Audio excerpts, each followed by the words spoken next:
Enfrentando a idolatria é uma mensagem que ela traz a ideia de que é difícil, mas possível, e a mensagem fala que ela é possível com um homem inteligente, mas com a inteligência dada por Deus. Então é a parte do homem e a parte de Deus. Sempre Deus está em todas as coisas. Vamos ver se dá tempo da gente terminar, porque o capítulo é bem extenso e eu quero aproveitar bem essa mensagem. Então nós vamos sem pressa aqui. À medida que chegar no horário, a gente para. Mas eu acredito que vai dar tempo. Já nos habituamos com o livro. Não sei se decoramos, mas é um livro chamado Idolatria do Coração, o Inimigo Ignorado, de Felipe Fontes. 2 partes. A primeira parte, conhecendo a idolatria, e a segunda parte, enfrentando a idolatria. Nós estamos na segunda parte, enfrentando a idolatria, na parte 1, que é discernindo a idolatria. E esse tópico que nós falamos a semana passada, eu vou repetir algumas coisas da semana passada, um pouco diferentes, acrescentando algumas coisas. Então não vou ficar falando toda hora que eu estou repetindo, né? Que nem eu lembro direito o que eu já falei. Mas discernir é um verbo que significa perceber claramente, distinguir, diferenciar, formar juízo, apreciar, julgar, identificar. Então ainda a ideia, embora seja enfrentando a idolatria, ainda está um pouquinho no tópico 1, né? Conhecendo a idolatria, mas aqui a ideia é de discernir mesmo no nosso coração para assim enfrentá-la. Acredito, estou ansioso, digamos assim, pelo último capítulo, né? Combatendo a idolatria, que é o mais importante de tudo aqui. Às vezes a gente até conhece, a gente sabe quais são os nossos pontos fracos, aquilo que nós somos tendenciosos a buscar no lugar de Deus, e vai ser uma mensagem muito importante para nós, a conclusão, combatendo a idolatria. Mas ainda discernindo a idolatria, sabemos que é uma tarefa difícil, mas não impossível. Ela é difícil principalmente por 2 questões. Primeiro, porque a idolatria acontece numa dimensão da existência a qual não temos acesso direto e imediato, que é o coração. O coração do homem tem propósitos difíceis de se entender, de compreender. Provérbios 20, verso 5, diz que os propósitos do coração do homem são como águas profundas. Difícil acesso. Ainda também vemos a dificuldade dessa tarefa, porque enganoso é o coração e desesperadamente corrupto. Aqui não é o coração somente do ímpio, é o coração de cada um de nós. Embora nós temos o coração transformado, nosso coração ainda está num momento em que ele não foi plenamente, santificado, e do nosso coração muitas vezes virão coisas que vão querer nos afastar de Deus. Como então é a possibilidade nesta tarefa? Aqui nós vimos então a parte inicial da folha, discernindo a idolatria, uma tarefa difícil, mas possível, dificuldade da tarefa. A idolatria acontece no coração, não temos acesso direto e imediato, é enganoso. Como então é possível? Seguindo ainda no Provérbios 20, o verso 5, na parte B, lá diz: mas o homem de inteligência sabe descobri-los. Ou seja, aqui fala a respeito de uma capacidade que nós temos, ou de que o homem chamado aqui, o homem de inteligência. Quem seria esse homem de inteligência? Quando você lê homem de inteligência, talvez desapercebidamente você vai pensar em alguém inteligente por si mesmo. Há uma necessidade de um homem que sabe todas as coisas, ou seja, há um conhecimento racional, há um esforço humano Mas nós sabemos, né? Quem somos nós para sermos racionais, para termos um esforço capaz de resolver, principalmente algo tão difícil que é conhecer as profundezas do coração. Então, quando a Bíblia fala deste homem de inteligência, nós sabemos que é sinônimo da sabedoria de Deus, que vem pelo próprio temor do Senhor. Essa sabedoria de Deus. O temor do Senhor é o princípio da sabedoria, e o conhecimento do santo é prudência. Ou seja, sabedoria não é algo que adquirimos pelo esforço pessoal, mas é dádiva de Deus. É de estarmos em comunhão com Deus. Não dá para não citar o texto tão rico de Tiago 5, de Tiago capítulo 1, verso 5. Se algum de vós necessita de sabedoria, peça a Deus, que a todos dá liberalmente, e nada lhes impropera, e ser-lhe-á concedida. Quando a gente lê um texto como esse, quem não sabe que sabedoria é o bem mais precioso que alguém pode ter? Comparado às riquezas, é algo muito melhor. E aí vem o texto e fala, se você quer, peça, que o Senhor vai ver se dá. O Senhor a todos dá liberalmente. Dá uma medida farta. E nada lhes impropera. A palavra improperar aqui é uma crítica, é uma censura. Sabe quando aquele aluno vem ao seu mestre e pede alguma coisa e pergunta alguma coisa e o mestre, o professor diz, seu burro, seu ignorante, vai estudar, você não devia estar perguntando isso. Deus não faz isso conosco, embora muitas vezes nós somos bem ignorantes no que nós perguntamos para Deus. Sabe aquela pergunta que, pergunta não, mas Deus é paciente conosco e nós pedimos para Ele, ó Deus, me dá sabedoria naquilo que a gente já deveria estar sendo professor, e a gente está ainda sendo aluno, tomando leite. Deus dá essa sabedoria. Então, irmãos, homem de inteligência, sejamos nós. Como? Buscando o temor do Senhor, pedindo a Deus, peça a Deus todos os dias sabedoria. E aí nós percebemos então que discernir a idolatria é uma tarefa na dependência do Senhor e sempre essa ideia de conjunto. É um texto também que cito bastante, Filipenses 2, 12 e 13, que fala que desenvolver a salvação é uma tarefa árdua, nossa, e nós devemos desenvolver com tremor e temor. Deus nunca deixa na palavra dele, né, algo como se a gente não se movesse. Mas o mover do homem, ele só é capaz com a presença de Deus. E mais à frente nós vamos ver pelo guiar do Espírito Santo. É uma força que nós não sabemos que temos, que vem de Deus. Então, corra, vá. E Deus vai te dar forças que você não imagina ter. Por quê? É Deus. Deus é quem efetua em vós tanto querer como realizar segundo a sua boa vontade.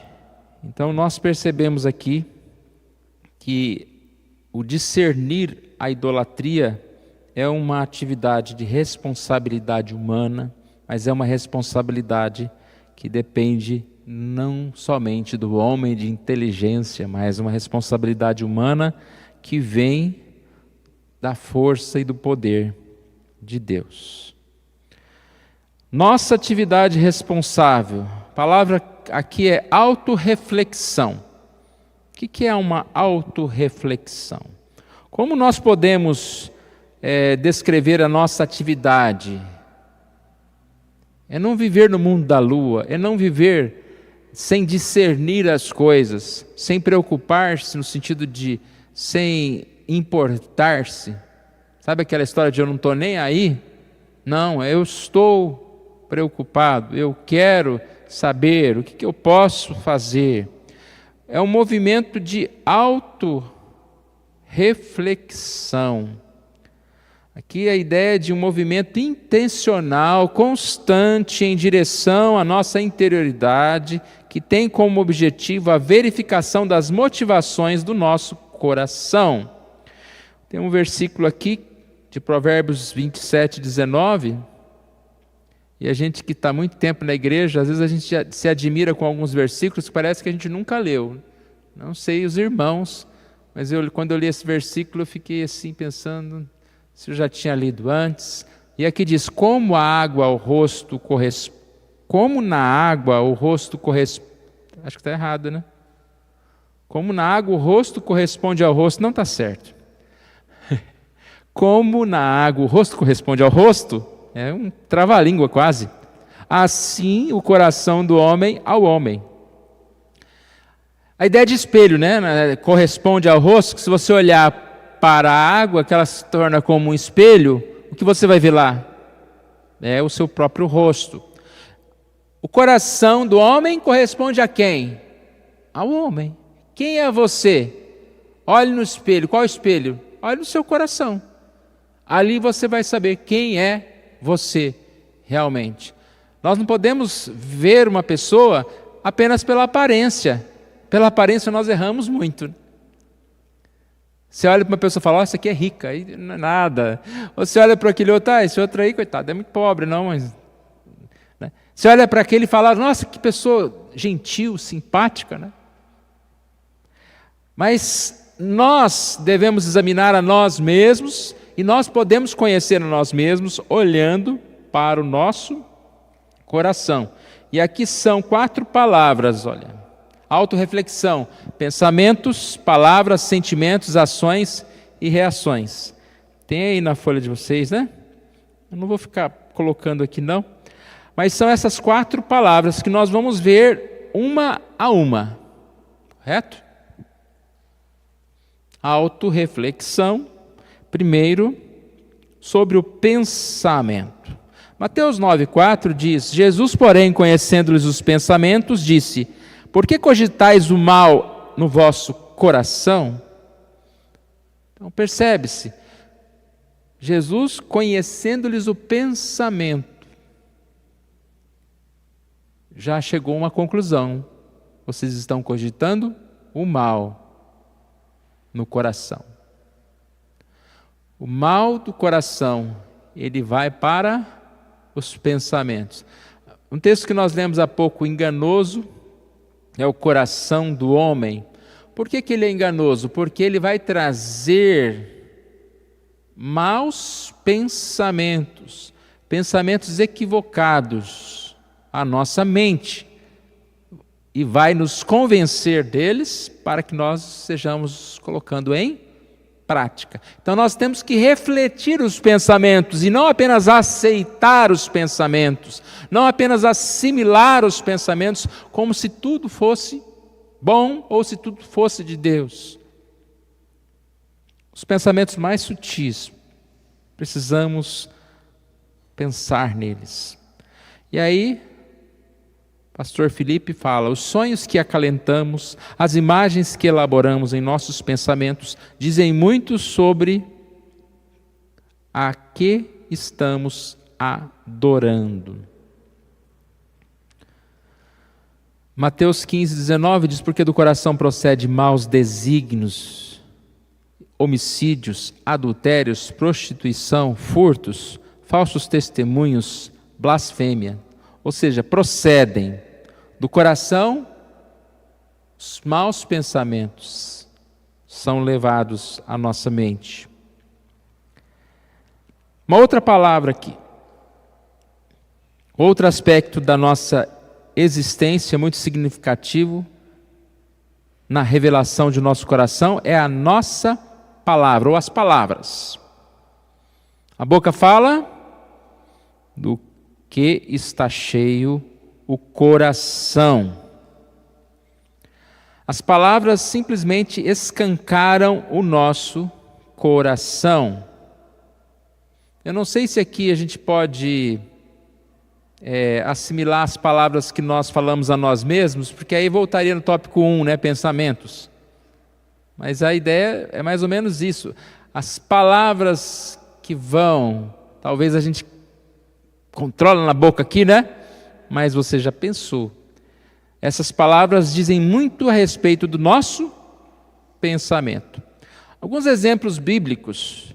Mateus 4:38 é uma palavra aqui, quando a travessia do barco na Galileia, Jesus dormia, e o que os seus discípulos falaram?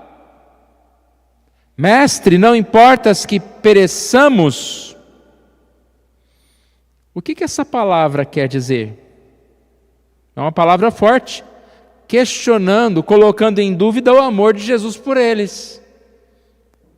Então, no fundo, eles não tinham no seu coração acalentado a paz de estar ao lado de Jesus. As suas palavras foram uma acusação a Jesus. Olha como que as palavras falam, o que o coração está cheio. No primeiro estudo eu citei um versículo de Gênesis 30, verso 1. Dá-me filhos, senão morrerei. E é Raquel, pedido de Raquel a Jacó. Essas palavras expressam muito bem o que estava no coração dela. Não parece boa coisa, né? Como assim, dá-me filhos, senão morrerei? A única coisa que nós devemos ter como objeto de adoração é o nosso Deus. E aqui está quase que, né? A minha vida depende de ter um filho. O pedido de Tiago e João. Permitas que na tua glória nos assentemos, um à tua direita e o outro à tua esquerda. Marcos 10:37. A palavra fala do quê? O coração está cheio. E eles estavam cheios de quê? De amor para o próximo ou de amor próprio? Eles estavam cheios de arrogância ou de humildade? As palavras indicam. A gente sabe muito disso, mas às vezes a gente não tem cuidado com as nossas palavras. E as nossas palavras ferem as pessoas, as nossas palavras entregam o nosso coração, mostrando que a gente não tem amor pelas pessoas, a gente não tem cuidado pelas pessoas, e é difícil. Eu estava lembrando, quando eu estava lendo isso aqui, lá no início do meu ministério, em Mozarlândia, Goiás, eu tinha dois amigos que eu quero dizer, porque um era o tesoureiro da igreja, que tinha uma loja de imóvel. Amigos porque eram amigos, né? Amigos, irmãos amigos. E o outro, que era também dono de uma outra loja de imóveis, mas ele tinha chegado há pouco tempo na cidade, e era mais jovem, mais da minha idade, a gente conversava mais, mas o outro era o tesoureiro, a pessoa firme na igreja, sempre esteve firme na igreja. E está cumprida essa história, né? Mas vamos lá. Esse mais jovem, um dia foi na minha casa, e eu tinha muito CD, muito mesmo, né? Aquele monte de CD. E aí ele olhou lá e falou, que legal, empresta o CD, empresto. Aí ele pegou uns 4, 5 CDs, e na hora que ele estava saindo, me veio uma coisa no coração, e eu não controlei e falei, né? Eu falei, mas devolve, hein? Só isso. Aí ele falou, não vou levar não, está aqui. Ele devolveu na hora. Eu falei, oh meu Deus. Eu não sei o que estava no coração dele. Percebe que as palavras mostram o que a gente tem no coração. E eu citei o exemplo do outro, porque eu tinha comprado uma cama desse mais jovem, né? E um dia esse segundo, que era o tesoureiro, o presbítero da igreja, entrou lá na minha casa e deu uma olhadinha assim no quarto, viu uma cama nova lá. Ele não falou nada, mas um olhar e um semblante de tristeza, assim, de que acabou o mundo, falou tudo, né? Ele só olhou assim, olhou para mim assim, abaixou a cabeça e foi embora. Você vê como o nosso coração, é complicado o nosso coração.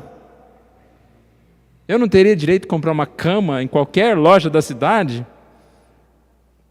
Ou eu não teria direito de falar para o rapaz lá, devolve, hein? Talvez desse jeito não, né? Que a palavra já estava um pouco acusatória, estava desconfiando dele. Então, as palavras, irmãos, cuidado com as palavras, né? Temos que tomar cuidado com as palavras. 3, sentimentos.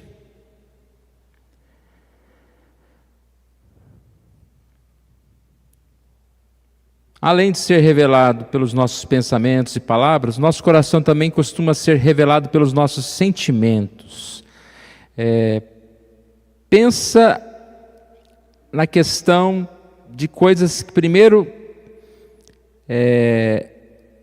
nós sentimos. Eu vou ler aqui, ó. A primeira é a de ausência ou incompletude. Trata-se daquela sensação de que falta algo para a nossa experiência do mundo que seja mais completa. Se eu tivesse isso, eu estaria satisfeito. O sentimento de ausência é um dos exemplos que ele vai dar. Ele vai dar 2 exemplos aqui. O primeiro, o que te falta? Qual que é o seu sentimento de que isso é importante? Falamos há pouco aqui, né? Raquel disse, dá-me filho, senão morrerei. O sentimento demonstra qual é o nosso ídolo.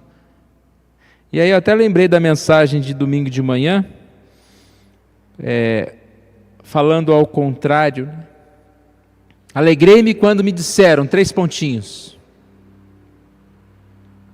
O que quando te disseram, quando te dizem, você se alegra, você já está feliz, antes mesmo que aquilo aconteça. Alegrei-me quando me disseram, né? E às vezes isso vai revelar o quê? O sentimento vai revelar o nosso ídolo. Alegrei-me quando me disseram, vai ter pescaria daqui 1 mês. Alegrei-me quando me disseram, olha, você foi contemplado aí com uma viagem para não sei aonde. Alegrei-me quando me disseram, você pode dirigir o estudo bíblico hoje? Ou vamos à casa do Senhor? Olha como muda. Vamos estudar juntos a palavra do Senhor? Vamos fazer uma caminhada juntos? Alegrei-me quando me disseram. Então aqui a palavra sentimento. E aqui é essa ideia também relacionada a medos. A sensação de algo que você vai perder e isso vai te tirar o sentido da existência. Se eu perder isso, eu perco a minha razão de viver. Eu sei que é muito difícil, irmãos. Ninguém quer perder nada. Mas a nossa razão de viver não está em nada deste mundo. Se eu perder o emprego, eu vou sentir. Mas eu preciso levantar minha cabeça e procurar outro, né? Até mesmo se eu perder um parente, porque isso vai acontecer com todos nós. Perdemos um filho, ou um pai, ou algum irmão. Eu devo seguir em frente. Esse sentimento prova também quais são os nossos ídolos, algo que você perde. E no mundo que nós estamos vivendo hoje, as pessoas entram em pânico histericamente porque perderam, sei lá, um convite de uma festa, ou perderam alguma coisa assim, sabe, muito simples, muito pequena, porque é o seu Deus. Briga de trânsito mesmo, quando a gente vê cada vez mais absurdo, né? É algo, dá um estudo psicológico que acontece. As pessoas ficam doidas, porque o carro ele se torna parte de você, é como se fosse colado. Então se ferir o seu carro, está te ferindo, e você vira um defensor ali que está sendo atacado.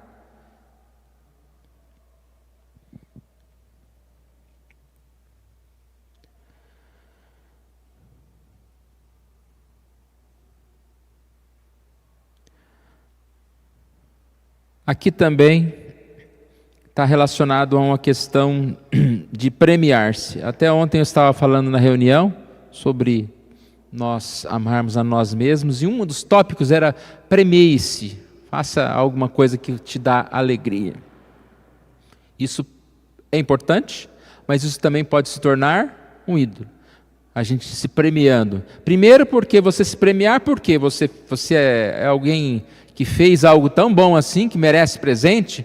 Tudo que nós fazemos, Deus deu capacidade de fazer. Então toda a glória seja a Ele. Quem tem que estar ganhando prêmio é Jesus. E depois, porque essa ideia de premiar dá a ideia de um consolo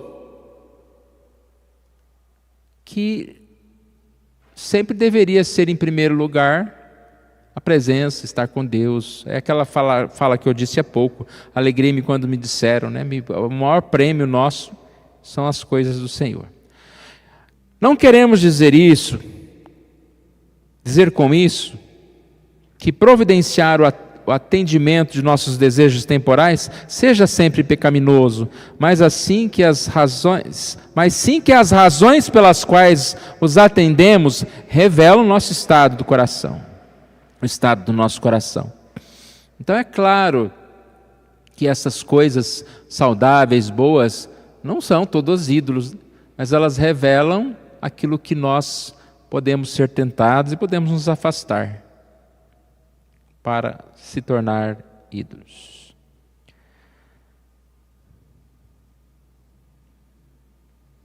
Esse tópico já era esse último aí, ações e reações, né? Atitudes que nós tomamos aqui, era o quarto ponto. Vamos então para a parte B. Atividade de Deus. Por mais importantes que seja a nossa atitude responsável, não é suficiente para nos conduzir ao discernimento da idolatria. Jamais poderemos ter sucesso nessa tarefa à parte da atividade de Deus. E aqui a gente pensa como a ideia de que eu falei até rapidamente sobre isso. Um juiz injusto poderia condenar-se por sua injustiça? Você é juiz de si mesmo. Você vai conversar e decidir se você está certo ou se você está errado. Já pensou? Não está nem julgando um amigo, um parente, porque não pode, né, um juiz julgar o filho, julgar um parente. Você, sendo juiz de si mesmo, facilmente você estaria dizendo que você pode ser absolvido. Olha esta frase aqui, ó. E mesmo que ela fosse escancarada, né? Nós estamos falando aqui de idolatria, né? Mesmo que ela fosse escancarada diante dos nossos olhos, de forma que não pudéssemos deixar de enxergá-la, o que às vezes de fato acontece, fecharíamos os olhos e encontraríamos subterfúgios para não pronunciar nossa própria condenação. Isso aqui é o que a gente vê diariamente. Vamos falar, não pessoal, primeiro na questão do que acontece no mundo. Você vê uma coisa claramente errada e a pessoa se encontrando justificativas para fazer aquilo. Mas é só no mundo que isso acontece? Não, vamos pensar em nós, né? Não adianta pensar no que o outro está fazendo. Quantas coisas nós claramente sabemos que está errado, mas de algum jeito nós conseguimos ali criar toda uma técnica, uma teoria, umas desculpas para não deixar de fazer. É isso que ele falou aqui, ó, fecharíamos os olhos. Primeira coisa que a gente dá uma fechadinha de olho, não estou vendo não. Depois, encontraríamos subterfúgios para não pronunciar a nossa condenação. Hoje em dia tem muita desculpa. Eu sei que eu estou errado, mas o quê? Todo mundo erra. Mas o quê? Semana que vem eu vou mudar. Segunda-feira, até segunda-feira. Vou errar só mais 5 vezes, não é nem mais uma. Só mais 5 vezes, depois eu vou parar com isso. Não. Aí já começa um outro subterfúgio. Eu não consigo. Aí você vira vítima, né? Eu estou tão fraco, eu não consigo abandonar o meu pecado, meu erro. Eu sei que eu estou errado, mas eu não consigo. E agora apareceu esse monte de doença. Eu faço assim, eu acho assim, porque eu tenho TDAH mais não sei o que lá. Em Deus nós podemos. Então essa atividade não depende de nós. E realmente, eu não consigo. Somente com Deus. Eu não consigo. Nós precisamos da intervenção divina. Sonda-me, ó Deus. Eu vou me sondar. Lembra que nós começamos falando disso, da necessidade de sondar a si próprio? Mas eu digo como um hino: sonda-me, ó Deus, que vês meu coração. O salmista que diz: tu me sondas e me conheces. Eu preciso de Deus. Eu, como homem, não entendo as coisas do Espírito, somente entendo das coisas de Deus, porque esse Espírito fala. Quando nós lemos lá, né? Não sabemos orar como convém, mas o Espírito Santo que intercede por nós, Ele vai nos ensinar. Ou o Espírito Santo que perscruta essas coisas de Deus, Ele vai falar conosco. Como Ele vai falar conosco? Através da Bíblia, através do Espírito Santo e dos relacionamentos redentivos. E nós vamos continuar então semana que vem. Tem mais umas páginas aqui.